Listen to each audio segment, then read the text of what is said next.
Hello guys! Ayan, so pag-uusapan naman natin ngayon saan ba maganda ma-assign? Sa newborn, sa kids, or sa elderly? Wow! Ang galing sumayaw at ang ganda. Ganyan ang mga dugong Pilipino. So yun guys, balang pag-uusapan natin ngayon ay tungkol sa kung alin saan ka ba mas okay ma-assign. Bali actually guys, depende talaga sa inyo yan kasi depende sa ating mga qualities yan at saka depende kung saan tayo fit talaga.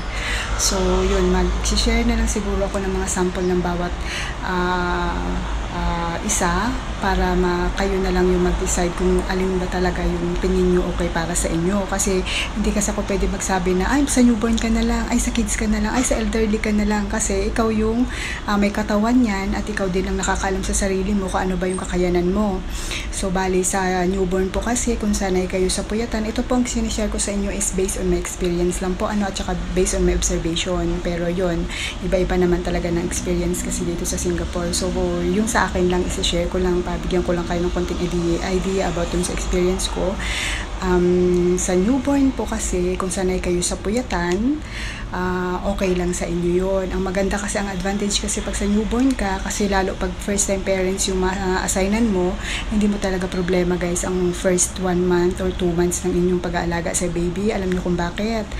Kasi po, kung meron po silang na-assign na auntie dito, na yun talaga, taga dito yun, na yun talaga ang tutulong doon sa mami, siya yung magluluto, siya yung mag-guide kung nagbe-breastfeed man yung mami, or kung paano siya talaga yung naka-assign doon, tapos ikaw is mag-observe ka lang kasi talagang hindi papahawakin sa'yo or hindi pa kakatiwala muna sa inyo yan kasi syempre precious yan sa kanila. So dapat talaga yung sa mga kumbaga talaga naka-assign talaga sa ganun yung mag-handle ng baby. Kaya huwag kayong mag-alala na takot ako sa newborn, paano ba alagaan ng newborn, ganun yung pag ng puso, yung mga ganyan, hindi nyo problema yan guys, kasi meron po talaga naka-assign na auntie, yung actually yung sa akin sa few months ng baby, bali merong mag-guide sa inyo, kaya hindi nyo talaga problema yon kasi may tutulong sa inyo at saka may magsasabi sa inyo kung ano yung mga tama at hindi dapat gawin, kasi syempre iba yung way ng pag-aalaga natin sa Pinas sa dito. So yun ang advantage lang naman ng newborn. Pero ang disadvantage nun, pag umalis na si auntie, ikaw na rin talaga. At meron po kasing mga employer na kahit gabi, iaano mo pa, parang ikaw yung magmo-monitor sa bata. So ang kalaban mo dun is puyatan. Kasi guys, sa araw po kasi normal kasi yun, kahit saan ka ma-assign, sa newborn man yan, sa kids man yan, or sa elderly, gagawa ka ng house chores dito. So yun, kaya yun ang disadvantage kasi minsan talaga parang puyat ka ganun, kasi syempre ang baby kasi yan, may time kasi talaga yan na gising sa gabi, tas sa araw tulog. Syempre kung gising yan sa gabi, syempre monitor mo yon kasi baby yon. So baka ikiramdaman mo, baka mamaya kung paano yun. Tapos sa araw, magtatrabaho kayo, yung baby naman tulog. So yun, so kulang ka sa tulog. So yun, kung sanay ka sa puyatan, walang problema, mag-newborn ka. Then, sa kids naman, ang advantage naman dyan is hindi na alagain. Wala ka na masyadong problema, hindi mo napapaliguan yan, hindi mo napapakainin yan, hindi mo natututbrushan yan, hindi mo na bibihisan yan. Kumbaga talagang maalwan na yung mo. Ang disadvantage naman sa newborn, sa kids is, yun, so hindi mo makakontrol kung anong ugali na meron sila, yung ganon. So, yun lang naman din. Pero kung mabait naman, mas tiyempuan naman yung mga babait na bata, ayun, na hindi makukulit, hindi sutil, ganon, walang problema.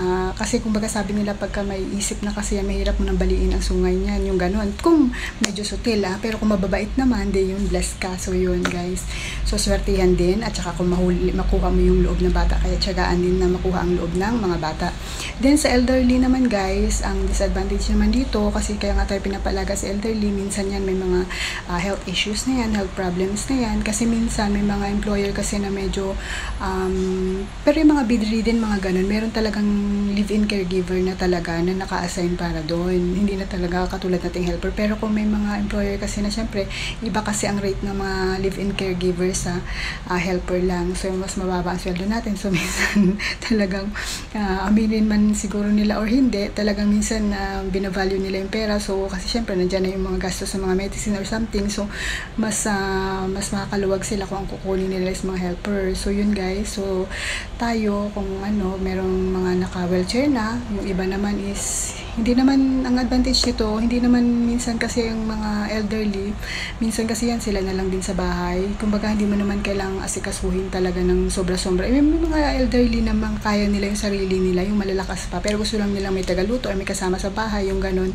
So, yun, swerte mo pa ganun. Pero yung elderly na medyo may mga mini-maintenance na or ulyanin na, may dementia na or may mga something na na sa sarili, may mga masusungit na yung ganun. So, pag yun doon ka na-assign, medyo tagilid ka konti, medyo patient talaga ang kailangan mo dyan. So, yun guys. So, lang talaga, siguro kung kahit masaan ka sa newborn, sa kids, or sa elderly ka man ma-assign, ang kailangan mo talaga patience dyan guys. Patient talaga. So, yun. Kaya, nasa sa inyo yan kung saan talaga ninyo gusto or saan talaga yung kumbaga, mo ba, yung willingness mo kung saan talaga yung gusto mong assignan, ganun. Ako kasi guys, is naranasan ko ng newborn. Ngayon is sa kids ako, sa elderly, hindi ko pa natatry, pero hopefully soon, ma-experience ko din yan. Hindi para mag-work, para mag-volunteer. Gusto ko kaya nga ako nag-aral ng caregiver, para parang specialist sila sa, yung inaral ko is specialist sa mga elderly. So, yun. Para alam ko kasi syempre hindi dahil gusto kong magtrabaho sa mga may edad, pero para din sa mama ko kasi yung mama ko is tumatanda na rin. So yun, para at least alam ko kung paano i-handle yung ganun ba. So yun, lumayo na tayo. So yun guys, kung kayo nasa sa inyo, pag-isipan nyo mabuti kung saan nyo gusto. Ayun, masasabi ko lang kung medyo may mga doubt kayo kung saan, basta lahat naman na pag-aaralan guys. Kumbaga sa una medyo kakabahan tayo, nandun yung kaba, nandun yung alinlangan, pero kasi kung lahat naman hindi mo susubukan yan, hindi mo rin talaga malalaman yan guys, na ganito pala, ganyan, ganon. So, kayang aralin yan. Dito naman din kasi binibigyan nila ng chance ng time na magamay natin lahat kasi syempre hindi naman tayo taga dito, ganun. So may adjustment period pa rin talaga. So kung magkamali man kayo sa umpisa, maintindihan nila yan kasi nga syempre hindi naman talaga tayo kumbaga matagal na sa kanila, yung ganun. So yun lang guys, siguro pray lang din talaga.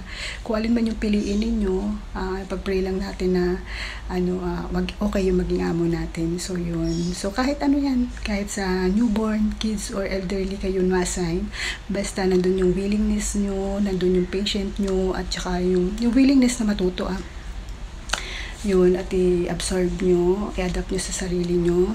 Kumbaga, hindi yung dahil nandito tayo parang work lang na ganun. Kasi walang mangyayari talaga guys kung ganun yung pairalin natin.